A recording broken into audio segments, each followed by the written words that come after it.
저는 오늘 성례주일을 맞이해서 계속 이어지는 또 이 믿음의 영웅 시리즈 11번째 말씀을 믿음의 사람은 예배의 영성으로 산다라고 하는 이 제목을 가지고 함께 말씀을 나누고자 합니다. 지난주는 우리가 이 본문에 등장하는 네 명의 사사에 대하여 함께 말씀을 나눴습니다. 기드온, 바락, 삼손 그리고 입다이죠. 저희들의 말씀을 나누었다면은 이제는 오늘은 저희가 이제 다윗과 이 사무엘에 대한 이 믿음에 대하여 함께 말씀을 나누고자 합니다. 믿음의 영웅 다윗입니다. 사무엘입니다. 이들은 과연 어떠한 믿음의 영성을 가지고 살아갔던 자들인가? 깊이 묵상하는 가운데에 오늘 말씀의 제목처럼 저들은 예배의 영성으로 한평생 살아갔던 하나님의 사람들이었다고 하는 것입니다. 그 믿음과 그 영성으로 33절에 기록된 내용과 같이 저희가 믿음으로 나라들을 이기기도 하고 의를 행하기도 하고 하나님의 이 특별 다윗을 통해 가지고 놀라운 은혜의 언약의 약속을 받기도 하고 사자들의 입을 막기도 했다라고 하는 것입니다. 그렇습니다. 한 시대에 수많은 영적 싸움과 전쟁에서 승리할 수 있었던 이 사무엘과 다윗의 이 아름다운 거룩한 팀워크는 바로 예배의 영성의 믿음으로부터 기인한 것이었습니다. 살펴볼까요? 우리 사무엘이 출생한 당시에 이스라엘 백성들에게 있어서 저들에게 절대적인 위기는 블레셋 나라를 중심으로 해서 영적으로 힘이 없는 이스라엘 백성을 둘러싸고 저희들 삼키려고 하는 전쟁의 위기들이 아니었습니다. 물론 보이는 현실은 그것이 위기와도 같지만 정말로 저희들이 처해 있는 절대적인 위기는 다른 위기가 아니라 예배의 위기였습니다. 은혜가 충만해야 할 이 단의 영성이 완전히 메말려 비틀어진 영적 가뭄의 시대였기 때문에 그렇습니다. 가장 대표적인 하나님의 종 제사장 엘리는 나이가 많은 영적 리더였습니다. 그러나 그는 더 이상 하나님의 세미한 음성조차도 들을 수 없을 정도로 영적으로 완전히 무감각한 리더가 되었습니다. 그렇다면은 아버지의 그 영적 제사장의 거룩한 이 귀한 일을 이어가야 할 두 아들들이 있었죠. 비누하스와 홈니였습니다. 이 두 아들들이 있었지만 자녀 교육도 완전히 실패한 자였습니다. 비누하스와 홈니가 여러분 아시는 대로 여호와의 전에서 행했던 악행과 부도덕들의 모든 행위들은 정말 하나님을 전혀 경외하지 않는 망할 짓들이었습니다. 그래서 결국 언약궤를 앞세웠지만 전쟁에 나가서 승리는커녕 언약궤도 뺏기고 그 다음에 이 비누하스 홈니의 두 아들들이 비참하게 전쟁에서 죽습니다. 나라를 이길 수 있는 믿음과 그 영적인 힘이 전혀 그 가문에는 없었던 것이죠. 이 소식을 들은 엘리 제사장도 의자에서 뒤로 넘어져 목이 부러져 죽게 됩니다. 그만큼 다시 말씀드리지만 나라를 이길 수 있는 그 모든 힘과 능력의 원천은 하나님의 백성, 이스라엘 백성, 신정 국가는 이 언약궤가 중심이 된, 즉 하나님의 거룩한 임재가 함께하는 살아있는 예배의 영성인데 이 부분에서 엘리와 그의 가정은 완전히 실패한 케이스였던 것이죠. 그래서 하나님은 이 위기의 시대에 사무엘을 준비시켜 주신 것입니다. 사무엘은 한나라고 하는 이 불림의 이 여인의 아픔을 통하여 여호와의 전에 나와 정말로 피를 토하듯이 하나님 앞에 독대를 하고 기도하던 이 기도로서 얻게 된 아들이었습니다. 여호와의 전에서의 그 기도의 과정 속에 이 여인은 하나님 나에게 아들을 허락해 주신다면 하나님 앞에 바치겠습니다. 이 여호와의 전에 드리겠습니다. 거룩한 서원 기도를 드리게 하였고 하나님은 그 기도를 기쁘게 받아주셔서 그 기도의 응답으로 사무엘을 허락해 주신 것입니다. 그렇게 사무엘은 탄생했습니다. 그래서 사무엘은 어릴 때부터 여호와의 전에서 자랐고 살았습니다. 말 그대로 사무엘은 온몸으로 예배의 영성을 그 어린 나이에서 구별된 자로서 익히고 경험한, 또 그것을 평생에 이스라엘 위에 살아왔던 하나님의 사람이었습니다. 사무엘의 예배의 영성과 믿음을 이야기할 때 우리는 두 가지를 꼭 여러분께서 기억하셔야 됩니다. 그리고 그것을 저와 여러분의 것으로 늘 만들도록 영적으로 애써야 되는 것이죠. 그래야 힘 있는 믿음의 생활이 가능하기 때문에 그렇습니다. 그것이 무엇일까요? 첫 번째는 하나님의 음성을 들을 수 있는 영적 귀를 늘 갖는 것입니다. 하나님의 음성을 들을 수 있는 영적인 민감함.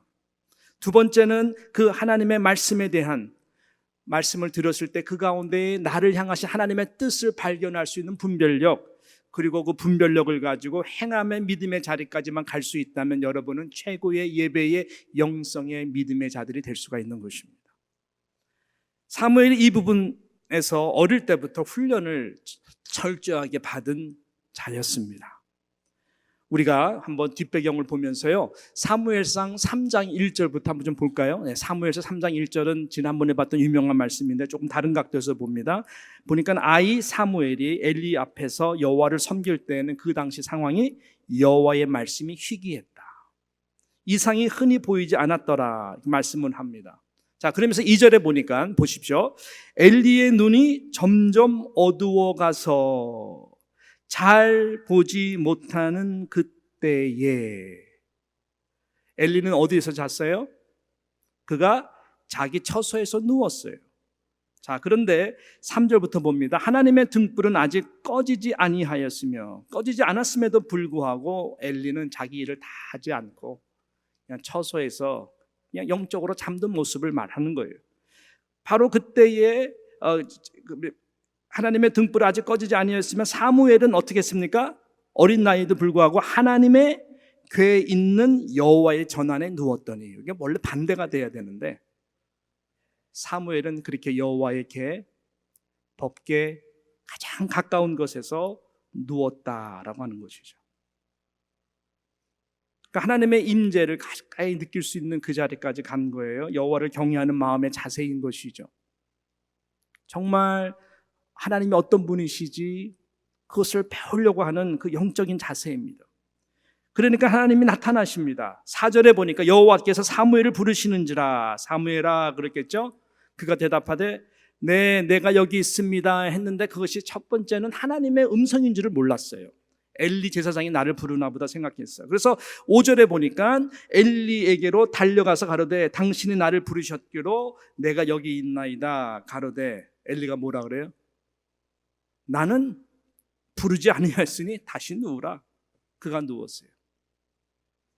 두 번 똑같이, 나중에 세 번째는 하나님이 나를 부르셨구나라는 것을 이제 깨닫게 됩니다. 그래서 3장 10절, 자, 사무엘 3장 10절에 보게 되면 이렇게 말씀하죠.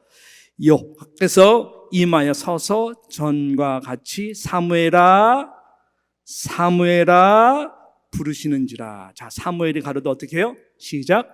말씀하옵소서, 주의 종이 듣겠나이다. 듣겠나이다. 어떤 말씀을 하시든지 내가 잘 듣고 영적으로 분별하여 주의 뜻을 행하겠습니다라고 하는 그 자세, 그 듣는 자세. 여러분 오늘 제 말씀을 하나님의 말씀으로 여러분께 인정하고 듣는 거 할렐루야 감사를 드립니다. 그렇지만 들을 때 여러분의 자세는 어떻습니까? 그 가운데 하나님의 뜻을 분별하는 것까지 좋지만 여러분께서 행하겠습니다라고 마음으로 듣게 되면 여러분은 최고의 예배의 영성의 소유자가 되는 것이죠. 할렐루야. 하나님은 그것을 기뻐하시는. 그래서 11절에 보니까 여호와께서 사무엘에게 이르시되 보라, 내가 이스라엘 중에 한 일을 행하리니. 행하겠다는 거예요. 하나님은 항상 말씀할 때 그냥 말씀하지 않죠. 하나님의 뜻이 이루어지도록 하기 위하여 말씀을 하시는 것이죠. 그것을 듣는 자마다 두 귀가 울리리라. 그냥 듣는 자과 내가 이 말씀을 통해 하나님의 말씀을 분별하고 거기에 행할 뜻이 있겠구나라고 어텐티브하게 듣는 자의 차이가 그거. 두 귀가 울린, 탱글한다는 거예요. 흘린다는 거예요. 징 하고 종과 같이. 그래서 사무엘은 여호와의 법궤, 즉 하나님의 임재입니다. 하나님의 말씀을 듣고 대할 때에 여호와를 경외하고 사랑하는 마음으로 가장 가까이 듣는 자세로 엎드리는 훈련을 했던 것이죠. 이것이 참 예배자의 자세요, 영성인 것입니다. 로마서 10장 17절에 보면은 그러므로 믿음은 어디서요? 들음에서 나며 들음은 그리스도의 말씀으로 말미암느니라. 할렐루야. 믿음은 들음에서 낳는 것이죠. 그렇지만 더 한 단계 들어가야 되는데 그 들음 가운데에 바로 예수 그리스도의 복음의 메시지를 들을 수 있는 영적 귀가 우리에게 필요한 것입니다. 그럴 때에 구원이 임하는 것입니다. 그리고 구원 이후에 믿음에서 믿음으로 이르는데도 우리 항상 우리의 중심은 예수 그리스도 안이어야 되는데 예수 그리스도 안에서 나로 하여금 나의 믿음을 성숙케 하시게 하시는 하나님의 뜻, 어떻게 하면 예수 그리스도와 같이 생각하고 예수 그리스도와 같이 말하고 예수 그리스도와 같이 행할 수 있는가를 늘 고민하면서 내 자아를 깨트리고 처복종케 하는, 그리고 주님의 모습을 닮아가기를 애쓰는 자에게 최고의 예배의 영성을 가진 하나님의 사람으로 하나님은 만들어 가시는 것이죠. 우리가 그 이유 때문에 예배를 드리는 것입니다. 그 이유 때문에 하나님의 말씀이 선포되는 것이고 그 이유 때문에 우리가 신앙생활을 하는 것이죠. 그럴 때 우리는 예수 그리스도의 장성의 믿음같이 자라게 되었어요. 그 믿음의 성장과 열매라는 것을 누리게 되는, 그것은 세상을 이기는 믿음을 저와 여러분이 소유하게 된다는 것입니다. 그래서 히브리서 11장 38절에 보면 이런 사람은 세상이 감당치 못하도다. 실은 히브리서 11장의 결론입니다. 이러한 믿음의 사람은, 이러한 예배의 영성을 가진 사람은 하나님의 말씀을 듣고 하나님의 말씀만 듣기 때문에 그 담대함이 바로 그 예배를 통하여 나타나기 때문에 이거는 세상을 이기는 정도가 아니라 가만히 있어도 세상이 능히 건드릴 수도 없고 세상에 능히 감당치 못한 믿음의 사람으로 나아가는 것이죠. 이러한 믿음의 예배의 영성이 우리 가운데 회복이 되기를 진심으로 축원하는 것입니다. 여러분, 그것이 예배의 영성적 믿음이라고 하는 것이, 우리가 구역 예배를 드립니다. 한 달에 한 번씩 드립니다. 지금 한 달에 한 번은 굉장히 부족한 거지만 지금 우리 교회 상황 가운데 또 내려오는 트래디션 가운데에 얼마만큼 영향력이 있는지는 모르겠지만 그렇게 드립니다. 저는 굉장히 아쉬워요. 원래 건강한 교회는 매주 소그룹 모임을 합니다. 나눔의 모임을 해요. 우리 교회는 글쎄요, 뉴욕 컨텍스트인지 모르겠지만 아직 그 안에 힘이 없어요. 구역 예배 교재를 우리가 주일 설교 메시지로 바꿨습니다. 그 시간은 일반적인 내용을 듣는 시간. 여러분 이미 설교를 다 듣고 가만히 묵상해 보면 다 들었던 기억이, 그때 맞아, 김학진 목사가 이런 설교를 했었지라고 그 내용들을 보게 되면은 기억하는데 어렵지가 않습니다. 전혀 기억을 못하는 그 시간 여러분 졸으신 거예요. 그래서 함께 좀 은혜를 받고 나누는 시간이길 바라는데 한두 명이라도 좋습니다. 그 내용이 중요하지만 내용은 이미 다 들은 내용이고 그냥 내용을 보고 듣는 것으로 끝난다면 무슨 의미가 있겠어요? 그냥 때우는 시간이죠. 여호와의 법궤 가까이 주여 말씀하소서 종이 듣겠나이다. 하나님의 임재를 경험할 수가 없는 것입니다. 그래서 우리는 어떻게 해야 됩니까?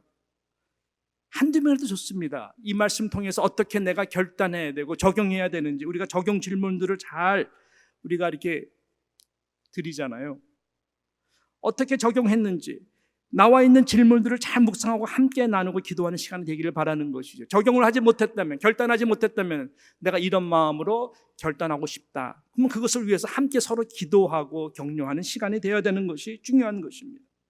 왜? 하나님의 말씀을 들었으면 그 안에 분별력을 가지고 그 말씀을 아까 말씀드린 대로 뜻을 행하기 위해서 하나님의 말씀이 주어지는 것이거든요. 그럴 때 성령께서 역사를 하는 거거든요. 그것은 예배 시간에 하지 못하는 것을 바로 소그룹이 작은 교회고 작은 예배거든요. 그때 하는 거예요. 그럴 때 어떤 일이 일어날까요? 하나님의 말씀의 영이 우리를 다스리게 되는 영적인 힘이 나타나는 것입니다. 한 주간 그 말씀과 함께 기도해 주는 믿음의 식구들이 있기 때문에 이 세상을 살아 이겨낼 수 있는 그 하늘의 그 힘과 용기가 거기서부터 생기는 것이죠. 그것이 소그룹이 갖는 힘이에요. 다이내믹스예요.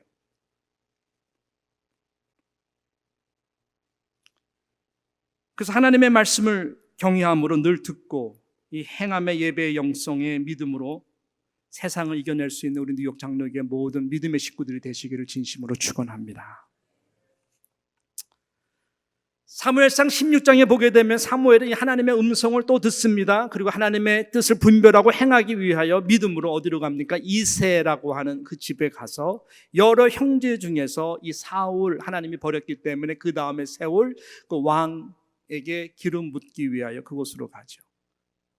결과적으로는 또 하나님의 음성을 듣고 분별하여 막내된 이 목동소년 다윗에게 기름을 붓습니다. 이렇게 사무엘과 다윗은 영적인 만남을 갖게 되고 그 시작으로 하여금 최고의 영적 팀워크를 이루어 하나님의 말씀이 통치하는 신정국가로 하나님은 다윗을 높여주시고 사무엘을 계속 높여주시는 것이죠. 이스라엘 역사 중 다윗이 통치했던 그 시기를 이 메시아닉 킹덤의 예표로서 최고의 시기로 모두가 다 그렇게 해석하고 봅니다. 그만큼 다윗의 영성과 지혜와 리더십이 하나님의 은혜로 탁월했던 것이죠. 그 모든 업적 뒤에는 다윗 역시 예배적 영성의 믿음이 있었기 때문에 가능한 것입니다. 다윗은 평생을 통해 여호와 하나님을 경외하기를 원했던 자였었어요. 그에게 가장 중요한 코드가 있다면 하나님 여호와의 이름을 높이는 것입니다. 어떤 상황 가운데 하나님의 이름이 높여지지 않는 그것에 대해서는 참지 못하는 거룩한 분노가 있었던 다윗입니다. 어린 목돈 소년이 골리앗을 물리쳤을 때도 다른 것을 이긴 것이 아니라 물맷돌이지만 그 물맷돌은 도구였고 그 마음의 중심의 예배적 영성, 저 사람이 누구기에 우리 여호와 하나님 그 이름을 욕되이 하느냐, 거룩한 이스라엘 군대를 무시하느냐, 여호와 하나님의 이름이 땅에 떨어지는 것을 도저히 볼 수가 없었어. 그 믿음으로 돌진했던 것이고 그 돌진, 그 예배적 영성, 여호와 하나님의 이름을 높이는 것이 예배의 가장 중심이 아니겠습니까? 그 믿음으로 행할 때에 골리앗은 쓰러진 것이죠. 그 나라를 승리한 것이죠. 모두가 무릎을 꿇게 된 것이죠. 여러분, 우리가 요한계시록에서 보지만은 역사의 모든 알파와 오메가, 영원전부터 영원 끝까지의 갈 데스티니는 어디입니까? 하나님의 보좌예요.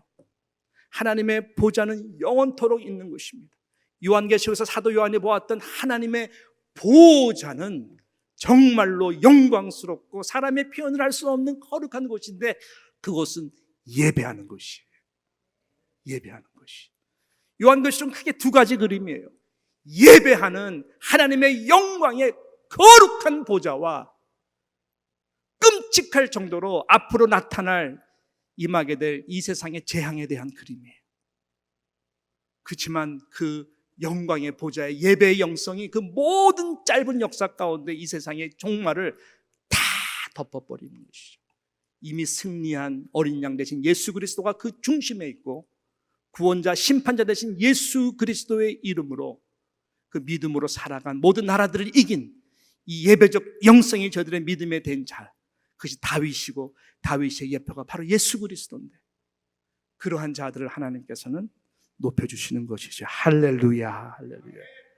다윗은 평생을 통해 늘 마음속에 이런 하나님을 정말로 예배하고 싶은 그런 거룩한 갈망, 마치 목마른 사심이 신의 물을 찾기에 갈급한 같이 그 광야에서 다른 것이 아니에요. 물 마시는 것이 아니에요. 다시 삶이 회복되는 것이 아니에요. 하나님 앞에 예배드리지 못하는 그 전에 가서 예배드리지 못하는 그것이 너무너무 마음이 힘들었던 것이죠.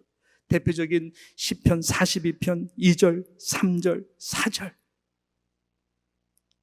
내 영혼이 하나님 곧 생존하시는 하나님을 갈망하나니 내가 어느 때에 나아가서 하나님 앞에 배울고 사람들이 종일 나더러 하는 말이 내 하나님이 어디 있느냐 하니 내 눈물이 주야로 내 음식이 되었도다.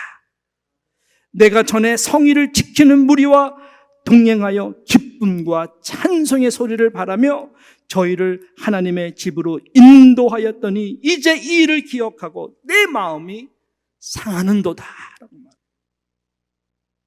우리가 이렇게 이 자리에 나와서 이렇게 예배 드릴 수 있다면 얼마나 감사한지 몰라요. 이것이 다윗의 예배적 영성이에요. 마지막으로 사무엘하 이 8장에 보게 되면은 다윗가 굉장히 늙습니다. 어떻게 보면은 기력이 없어서 이제는 더 이상 나가서 전쟁을 싸울 필요도 없고 이제 부하들이 하면 다 되고 나라가 워낙 견고해졌기 때문에. 그럼에도 불구하고 밧세바 여인을 취할 때와 정반대의 자세죠. 오히려 본인이 앞장서서 종횡무진하면서 늙은 나이에도 불구하고 다윗이 동서남북을 쫙 종횡하면서 다 칩니다. 서쪽으로는 이 블레셋을 치고 동쪽으로는 모압을 치고 북쪽으로는 소바와 다메섹을 치고 남쪽으로는 에돔 나라를 중심으로 다 쳐서 나라들로 하여금 항복을 받고 종이 되게 하고 조공을 바치게 하고 금, 은, 놋 등을 취하게 됩니다. 그 6절 하반절에 보면은 다윗이 어디를 가든지 여호와께서 이기게 하시느라라고 그랬어요. 늙어가는 엘리와 전혀 반대되는 모습이죠. 주저앉고 싶을 때 주저앉지 않고 이렇게 동서남북을 다니면서 조공을 바치게 해서 그 문, 놋 등을 다 모읍니다. 분명한 것은 어떠한 동기에 이끌려서 다윗이 쏟아붓듯이 모든 힘을 다하여 나라를 이기는 이 모습을 보게 되는데 도대체 무엇이 또 무엇으로 하여금 다윗으로 이렇게 종횡무진 달려가게 했을까? 사무엘하 7장이죠. 바로 그 전장 7장 12절과 13절에 보면은 다윗이 이러한 음성을 하나님으로부터 듣게 됩니다. 우리 한번 같이 한번 읽어볼까요? 시작. 내 수완이 차서 내 조상들과 함께 잘 때에 내가 내 몸에서 날 자식을 내 뒤에 세워 그 나라를 견고케 하리라. 13절. 저는 내 이름을 위하여 집을 건축할 것이요 나는 그 나라 위를 영원히 견고케 하리라. 다윗아, 네가 죽은 다음에 너로부터 나온 그 자식 솔로몬이죠. 내가 정말 네 자식의 나라를 견고하게 세울 것인데 다윗, 너 내 이름을 위하여 평생 살았지. 하나님의 이름이 높아지는 곳에 최선을 다했던 예배자였지. 너 성전을 짓기 원했지만 피를 너무나 흘려서 내가 못 짓게 해서 섭섭했지. 다윗, 걱정하지 마. 내가 그 다음 세대 솔로몬을 통해 가지고 내 이름을 위하여 집을 건축하게 할 거야. 성전 건축을 내가 허락할 거야. 그리고 나는 네 자손 나라 위를 영원히 견고하게 세울 거야. 다윗이요, 이 약속을 받은 거예요. 너무너무 감동한 거예요. 그러니까는 사무엘하 쭉 보면 다윗의 반응이 나오는데, 주여와여, 내가 누구기에 우리 집이 무엇이간데 나로 인하여 하나님 이런 복을 얻게 하십니까? 이런 은혜를 받게 하십니까?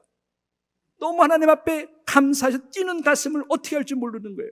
그러면서 이 다윗이요, 뭔가 이렇게 다 결단을 내리는 마음으로 나아갑니다. 사무엘하 우리 7장 27절, 28절, 29절이 그것을 말하는데 한번 큰 목소리 읽어보겠습니다. 시작.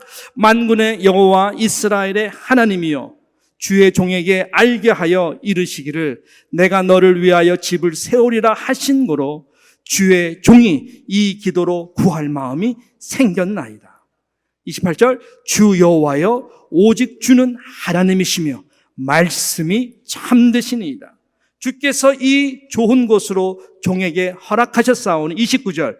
이제 청컨대 종의 집에 복을 주사 주 앞에 영원히 있게 하옵소서. 주 여호와께서 말씀하셨사오니 주의 은혜로 종의 집이 영원히 복을 받게 하옵소서 하니라. 하나님의 말씀이 참되십니다. 하나님께서 우리 아들 솔로몬을 통해서 성전을 지으시겠다고요? 알겠습니다. 종의 집에 은혜를 주십시오. 복을 주십시오. 하나님의 뜻이 이루도록 하도록 하십시오. 이 말씀을 듣고 끝난 것이 아니라 바로 그 다음에 8장부터 아까 말씀드린 동서남북을 다니면서 모든 나라들을 치고 조공을 받게 하고 그 문 노등 다 받아가지고 창고에 가득 채우죠. 자신을 위해서? No. 무엇을 위해서요? 여호와의 성전을 건축하는 위해서. 그래서 이것을 나중에 다 쏟아붓습니다. 여호와의 나로 하여금 왜 이렇게 힘있게 하나님 앞에 드릴 수 있는 은혜를 주셨습니까? 다 모든 것이 하나님으로부터 온 것이고 모든 것이 다 하나님에 속한 것인데 이 모든 하나님을 오고 속한 것을 여호와의 전 이것을 세우고 다음 세대의 예배의 영광이 그대로 흘러갈 수 있도록 우리 가정을 사용해 주시니 감사를 드립니다. 바로 쏟아붓는 이 예배의 영성으로 이 다윗이 나간 것이죠. 이것이 예배의 영성이에요. 말씀을 듣고 분별하고 행하기 위한 것 중요합니다. 그때 말씀이 살아 움직이 역사하는 것이죠. 그렇다면 그것이 뭐로 나타나야 될까요? 여호와의 전을 사랑하는 마음. 여러분의 개인뿐만 다음 세대를 위해서 정말 여호와 이름이 거룩하고 존귀되도록 하기 위해서 쏟아붓는 우리의 마음의 자세가 중요한 것이죠. 그래서 제단입니다. 모든 예배의 제단은 다 쏟아붓는 거예요. 생명을 드리는 거예요. 모든 어린 양들, 모든 가축들, 짐승들 다 예배의 자리 거룩한 지성소 나가려면 모두가 피를 다 쏟아 부어야 됩니다. 피가 없이는 안 되는 것이죠. 그래서 예수님도 바로 십자가에서 다 쏟아 부으신 것입니다. 우리의 구원뿐만 아니라 구원을 통해서 정말 예배가 되고 하나님의 나라가 하나님의 교회들을 통해서 힘있게 이루어가도록 하기 위해서 예수님께서 피를 쏟아 부으시고 몸을 다 찢으신 것입니다. 여러분 오늘 성찬식을 우리가 거행할 텐데 성찬식에서 뭐를 보시는 것입니까? 뭐를 보시는 겁니까? 바로 이것을 통해서 우리는 무엇을 보냐면 십자가에서 온몸을 찢으시고 피를 마지막 피 한 방울을 쏟아붓듯이 저와 여러분을 위해서 희생의 대속제물로 돌아가신 예수 그리스도를 받고 그 십자가를 생각할 때 그 보혈의 피를 우리가 생각할 때에 세상에 속했던 욕심들 우리는 다 버려야 되는 것이죠. 그리고 예배의 영성이 다시 살아나야 되는 것이죠.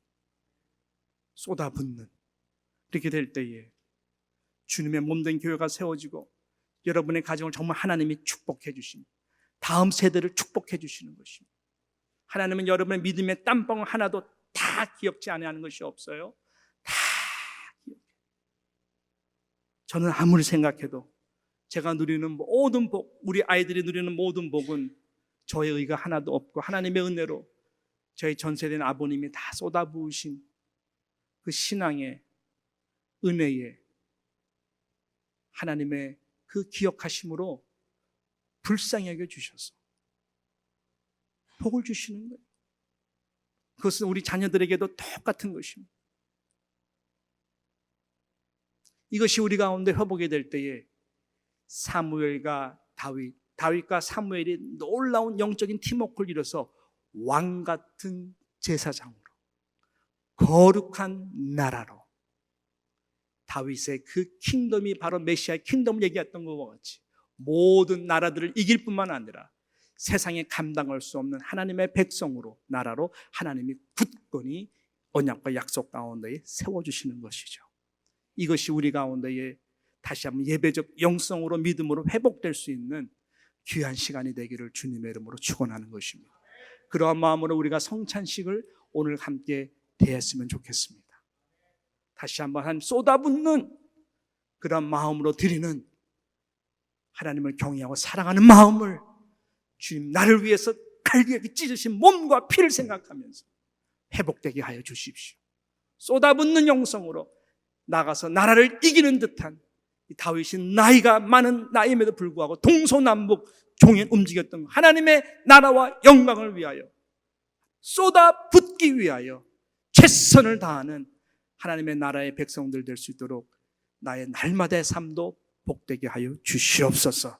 이러한 마음으로 나아가시는 저와 여러분 되시기를 주님의 이름으로 축원합니다.